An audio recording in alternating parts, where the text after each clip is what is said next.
Hola, bueno, este es el problema de variables instrumentales bajo identificación exacta. Ya vamos a ver con detalle qué significan estas cosas. La propuesta es la siguiente. Primero, agárrense un poquitito más de las cuestiones formales, ¿está bien? De las dimensiones, de los supuestos.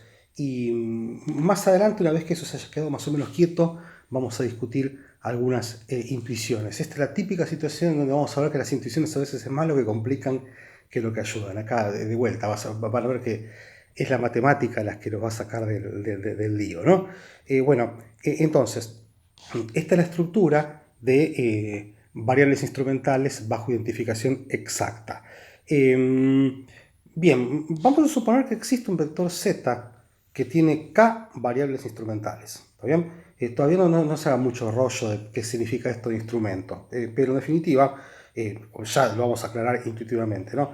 Vamos a mantener el supuesto de linealidad. Ya lo hemos discutido tantas veces que me parece que no tiene sentido volver sobre cosas viejas, ¿no? Vamos a hacer de vuelta el mismo tipo de supuesto de muestra aleatoria que hicimos cuando empezamos a ver la versión asintótica del método de mínimos cuadrados ordinarios. Vamos a suponer que x, z y u son independientes e idénticamente distribuidos. Les recuerdo que lo que establece esta propiedad no es una relación entre x, z, u, sino entre este conjunto xi, zi, u sub i y el conjunto xj, zj y u sub j. Le hace intuitivamente este supuesto gobierna la relación entre observaciones, no entre variables, no entre x, z, u. Son los otros dos supuestos los que regulan la relación entre las variables. El primero es lo que se llama el modelo, la estructura de variables instrumentales tiene dos supuestos de validez de instrumentos. El primero es lo que se llama el supuesto de rango. Fíjense que como la dimensión de z es k y la x también, y esto es muy importante, zi, xi, que está acá, es una matriz. De modo que la esperanza de una matriz es una matriz, que la vamos a denominar sigma zx, y lo que vamos a suponer es que esta matriz es una matriz que se puede invertir, o sea que la inversa existe. Eso es lo que se llama supuesto de rango. Intuiciones, tranquilos, ya van a venir. Primero agárrense de esto, que si no vamos a confundirlo todo. El segundo es el segundo supuesto de validez de instrumento, es lo que se llama el supuesto de ortogonalidad. Vamos a suponer que la covarianza entre los instrumentos y el término de error es cero para todo y para todo acá, o sea, para todas las observaciones, para todas las variables. Y vamos a suponer que, acuérdense que z sub i por u sub i es un vector, ¿no? Z sub i es k por 1, u sub i es 1 por 1, así que z sub i por u sub i es k por 1, o sea que esto es la varianza de un vector, que la vamos a bautizar S, y vamos a suponer que es una matriz que se puede invertir, ¿no? Que es finita y positiva definida. Acá está, chiquitito, acá puse lo más importante de esto, ¿no? Porque como en la cuestión legal, en matemática, todo aquello que no está prohibido está permitido. O sea que fíjense que lo que no aparece en esta lista de supuestos es el supuesto de predeterminación o exogeneidad en relación a x, u. O sea que si nunca estamos exigiendo que x sea ortogonal a u, estamos permitiendo la posibilidad de que x y sea endógena. Entonces, en definitiva, lo que vamos a demostrar, vamos a intentar sugerir, es que si esta estructura es correcta, lo cual es bastante engorroso, ¿no? De acá vamos a deducir una estrategia de estimación que permite lidiar con la endogeneidad de x, ¿está bien? A través de la existencia de estas variables z, que se llaman instrumentos, y que satisfacen ciertas condiciones que no son para nada menor. Es en este sentido que a mí me gusta decir que variables instrumentales, más que un método, es un modelo, porque no es que surge de la existencia de instrumentos, sino que surge de la existencia de instrumentos que se llaman z sub i, que satisfacen todas estas condiciones. O sea que este es el, si se quiere, con esta eterna discusión que siempre tuvimos con Gabriel, ¿no? Que él tiene una postura y yo la apoyo firmemente, más que de hablar del método de variables instrumentales, hay que hablar del modelo, ¿no? El corazón de lo que vamos a decir está metido acá, por eso que es muy importante que lo vean con mucha precisión. Por ahora, insisto, una vez más, nos vamos a agarrar de detalles formales y las intuiciones van a venir después. Muy bien, sigamos entregando.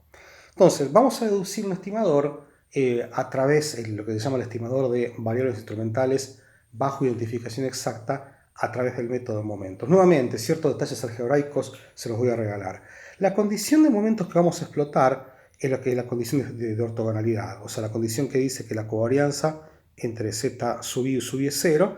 Lo que hacemos es, de vuelta, reemplazar, escribir la condición de momentos como lo hemos hecho para el caso de mínimos cuadrados ordinarios en el slide anterior. Y fíjense la siguiente cosa, y acá es donde empieza a tener sentido hablar de identificación exacta. La cantidad de parámetros es beta, y la cantidad de condiciones, la cantidad de parámetros es k. ¿Por qué? Porque la dimensión de beta es k, y la cantidad de condiciones también es k, porque esto es un vector. Acuérdense que z sub i es k por 1, ¿no? Y este que está acá lo voy a pintar en verde, es un escalar, este es 1 por 1. O sea que todo esto tiene que ser k por 1. ¿Está bien? O sea que en definitiva la cantidad de condiciones que hay acá son k. Léase, las condiciones dicen que cada uno de los instrumentos que son k tiene que estar no correlacionado con el término de error. O sea que en definitiva, esto es la idea que da base a la idea de que estamos bajo un caso de lo que se llama identificación exacta. Hay k condiciones para k instrumentos.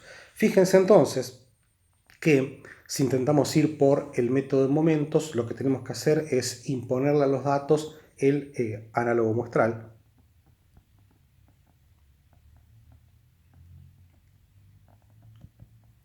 Que es este que está acá. Y fíjense la siguiente cosa, de vuelta, este es un sistema de ecuaciones lineales que tiene k variables, que k incógnitas y k ecuaciones. O sea, este es un sistema de k por k. ¿Está bien?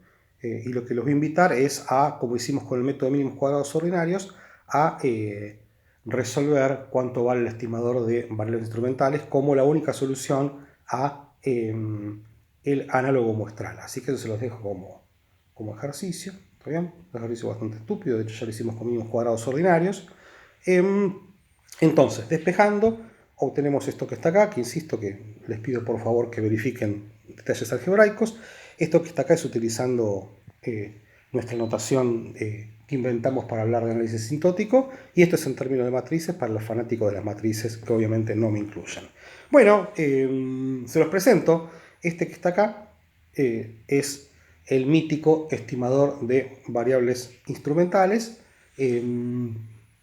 para el caso de lo que se llama identificación exacta. Primero, ¿existe esto? Sí, asintóticamente existe. ¿Por qué? Bueno, porque fíjense que si yo multiplico y divido por n, asintóticamente por la ley de grandes números, yo impuse el requisito de que el límite de esta matriz, que se llama sigma zx, tiene que ser invertible. O sea que en definitiva la condición de rango, ¿está bien?, es la que garantiza que por lo menos en el límite, que es donde vamos a estudiar las propiedades de este estimador, el estimador existe porque la matriz z' por x en el límite es invertible, ¿no? ¿Por qué estamos hablando de identificación exacta? Ya lo dijimos varias veces. Porque coincide la cantidad de parámetros con la cantidad de instrumentos. Ojo, ojo, ojo.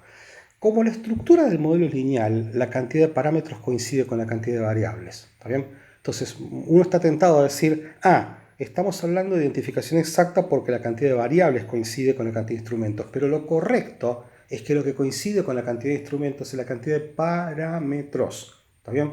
Cuando nos querramos mover un poquito afuera de este contexto, esa distinción entre parámetros y variables va a ser crucial. Ahora confunde porque la cantidad de variables coincide con la cantidad de parámetros, pero lo cierto es que lo que está detrás de la idea de identificación exacta es que la cantidad de instrumentos coincide exactamente, en este caso, con la cantidad de parámetros.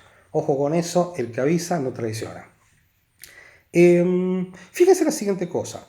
Resulta que si las xy fuesen exógenas, como en la primera parte del curso, entonces trivialmente xy satisface los supuestos de ser un instrumento válido para sí mismo. O sea, en definitiva, yo podría tomar a z como x. Entonces, fíjense que trivialmente, si nosotros reemplazamos acá, z por x, volvemos al estimador de mínimos cuadrados ordinarios. O sea, en definitiva, el estimador de mínimos cuadrados ordinarios es un caso particular del estimador de variables instrumentales bajo identificación exacta cuando las variables X son exógenas y son utilizadas como instrumento de sí mismas, o sea, cuando Z es igual a X. ¿Está bien? Es muy importante también que entienda que nosotros no estamos reemplazando a Z por X. Mucha gente tiene esa idea de que el estimador de variables instrumentales lo que hace es reemplaza las X por Z, pero fíjense que aún en su forma original las X cumplen algún rol. ¿Está bien? Insisto, lo único que hemos hecho en este paso es reemplazar a Z por X cuando las X son exógenas. Entonces el método de mínimos cuadrados ordinarios es un caso particular del método de variables instrumentales bajo identificación exacta. Bueno, propiedades asintóticas, tengo una buena y una mala noticia. La buena noticia es que las vamos a ver. La mala noticia, si se quiere, que se las voy a dejar a ustedes como ejercicio. ¿Está bien? O sea, la propiedad de consistencia lo que dice es que el estimador de variables instrumentales converge en probabilidad al verdadero valor de los parámetros bajo la estructura del modelo de variables instrumentales, y la propiedad de normalidad asintótica lo que dice es que la versión estandarizada del estimador de variables instrumentales tiene distribución normal con una varianza asintótica no trivial. Entonces acá les tengo que hacer un regalo de Pascuas. Les voy a permitir que hagan las pruebas ustedes. ¿Está bien? Consejo: repitan todos los pasos maniáticos que hicimos con el método de mínimos cuadrados ordinarios. Léase. No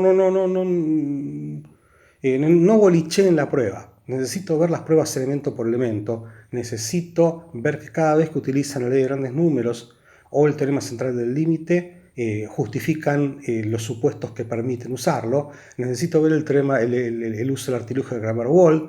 O sea, en definitiva, acá es donde necesito un montón de detalles. ¿Está bien? Entonces sean hiper puntillosos con eso, no se engañen. Es un ejercicio súper simple, pero querría que lo hagan. Obviamente lo de siempre, si ven que no lo entienden o que tienen dificultades, ¿qué es lo que tienen que hacer? Fuerza. ¿Y qué pasa si siguen sin entenderlo? Consúltense entre ustedes, hablen entre ustedes, y después, si las dudas persisten, obviamente las vamos a eliminar en nuestras sesiones sincrónicas. Muy bien. Esta es la parte jugosa, porque yo les dije que hasta ahora estábamos discutiendo cuestiones formales que tienen que ver con la estructura probabilística del ahora llamado modelo de variables instrumentales, pero lo que es realmente jugoso es la intuición de por qué estamos hablando de instrumentos. Y la pregunta más difícil, que no es estrictamente una pregunta econométrica ni estadística, sino una pregunta conceptual, económica, es ¿de dónde salen los instrumentos? ¿Está bien? Acá también tengo noticias buenas y noticias malas. Entonces, vamos a revisar cuáles son los requisitos que impusimos para que un instrumento sea válido. El primero es la condición de rango, que dice que la esperanza de la matriz z por x traspuesta, que la bautizamos sigma zx, tiene que ser finita e invertible. ¿Está bien? Lo que intuitivamente exige este supuesto es que acá está mal esto, che. Bueno, está bueno que tenemos un error. Es que los instrumentos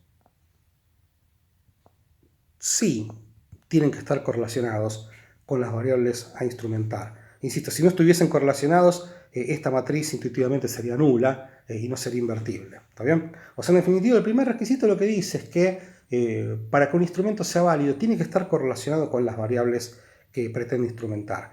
La gran ventaja de este supuesto es que se puede testear empíricamente. ¿Está bien? O sea, se trata de computar la correlación o la covarianza entre el instrumento y X y ver si es cero o significativamente distinto de cero, utilizando herramientas como las que han visto en cualquier curso básico. O sea, en definitiva, este es el primer requisito de validez de instrumento. El bravo es el segundo, que es el requisito de ortogonalidad, ¿no? Que lo que exige justamente es lo contrario, es que los instrumentos no estén correlacionados con los no observables. ¿Está bien? La macana de este supuesto es que no es testeable. ¿Por qué? Por Q es no observable. Un error que comete mucha gente en este contexto es pensar, bueno, pero si yo pudiese estimar el modelo, estimarlo bien, podría tomar los residuos y después ver si están correlacionados con los Z. Sí, pero resulta que ese problema se muerde la cola, porque para estimar correctamente los residuos yo tengo que tener un instrumento válido. Pero para tener un instrumento válido yo necesito chequear si está o no correlacionado con los residuos. Entonces, en definitiva, el problema no se puede resolver. Entonces, lamentablemente esto es mala noticia, porque resulta que el segundo requisito de validez de los instrumentos no se puede chequear empíricamente. ¿Está bien? Entonces mucha gente está tentada a decir, entonces esto no sirve para nada. No, no, no, no. Bienvenido a la ciencia. Bienvenido a la ciencia.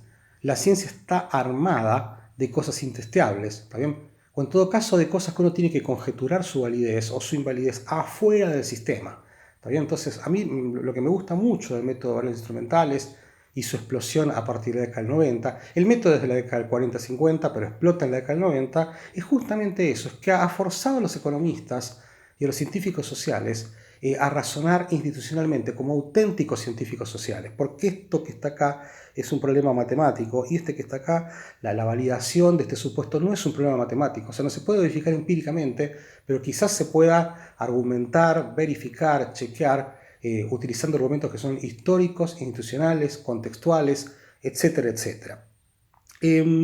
Insisto, este es mi mapa de validez de instrumentos, ¿está bien? Que le va a permitir pensar en la práctica qué significa que un instrumento sea válido, ¿no?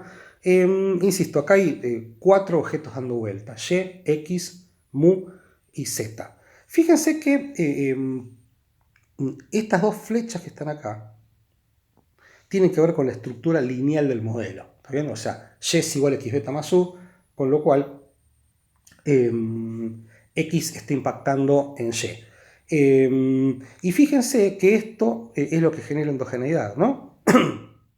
Esta flechita es lo que genera endogeneidad. ¡Epa!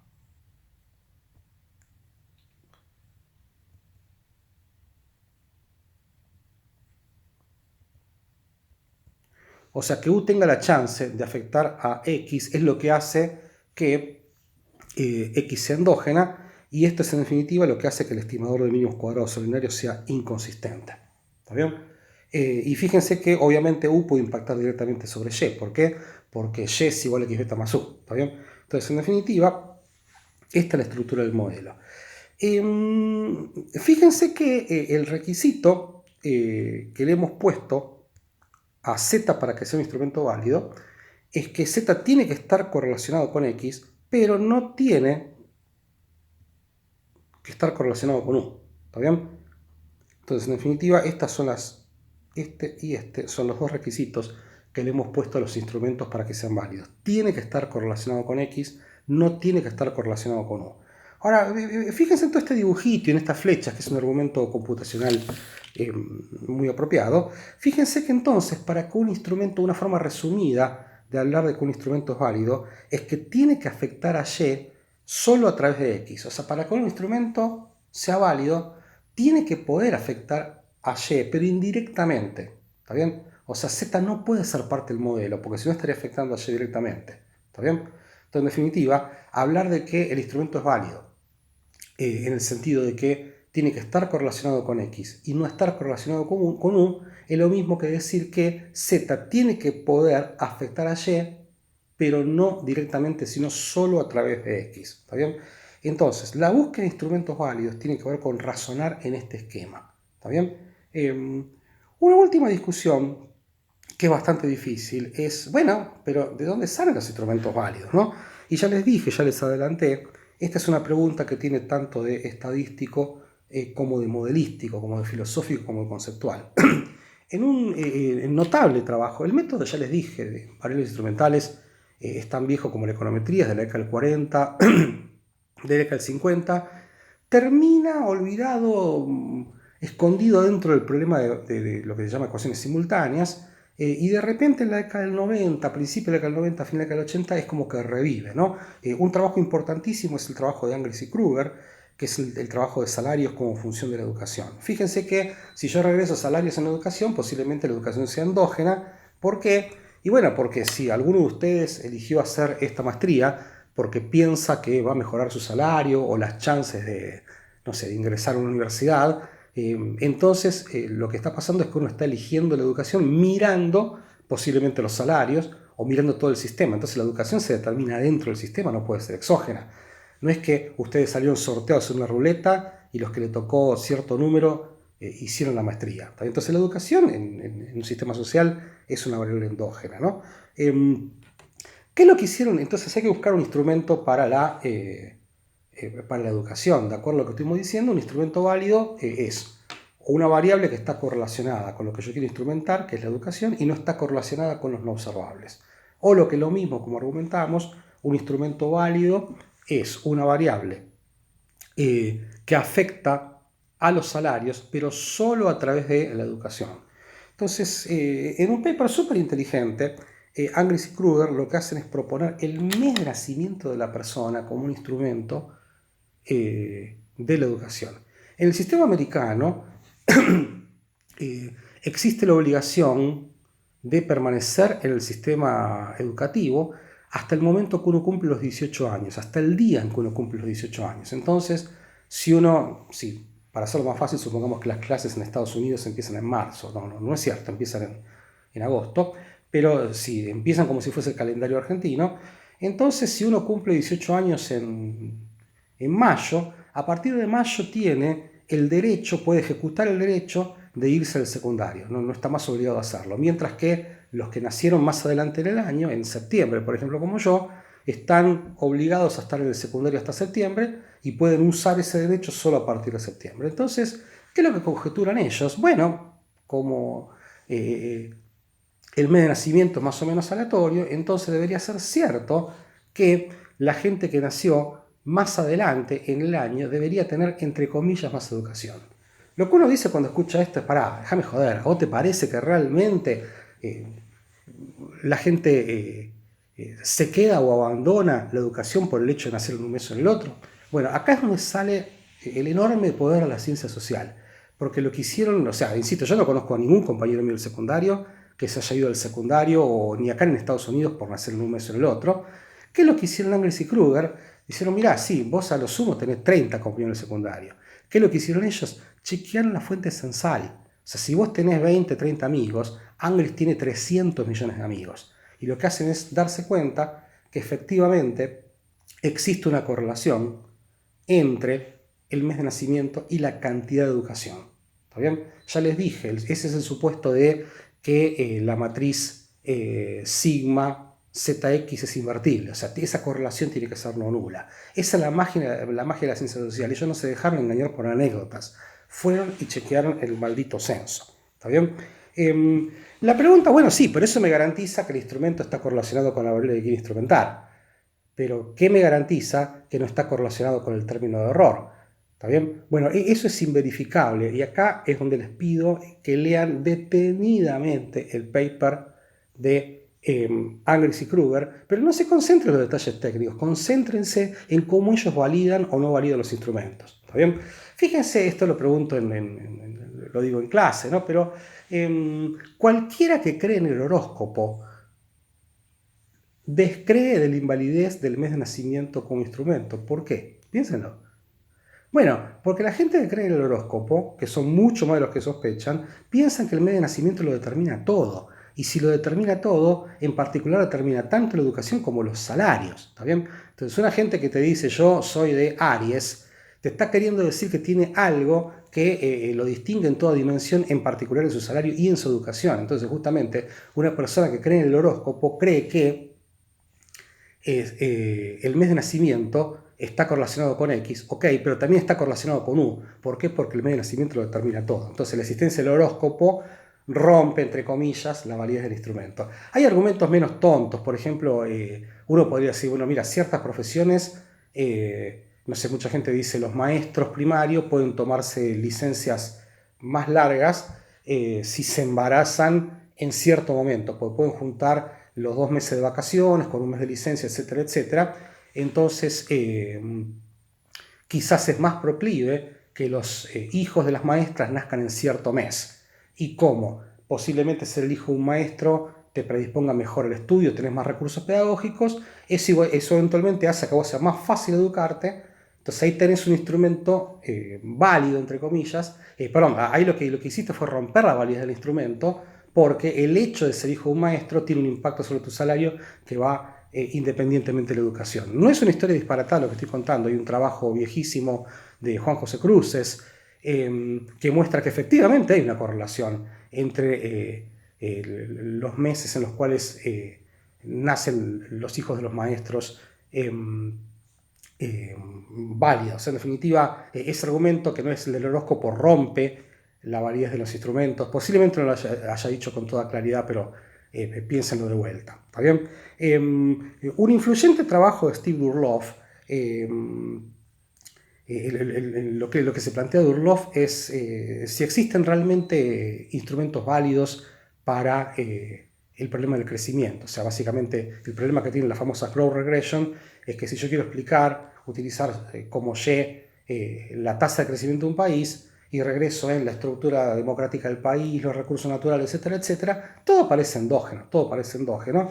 Entonces, una cosa que dice Durloff en este interesantísimo paper de una página es que, fíjense que a la larga la única forma que yo tengo de hablar de instrumentos válidos es tener una especie de teoría. También porque a la larga una teoría lo que termina diciendo es qué está dentro del modelo, qué está fuera del modelo y qué rol cumple. Entonces, fíjense que uno de los requisitos que garantiza que un instrumento sea válido es que Z no está en el modelo.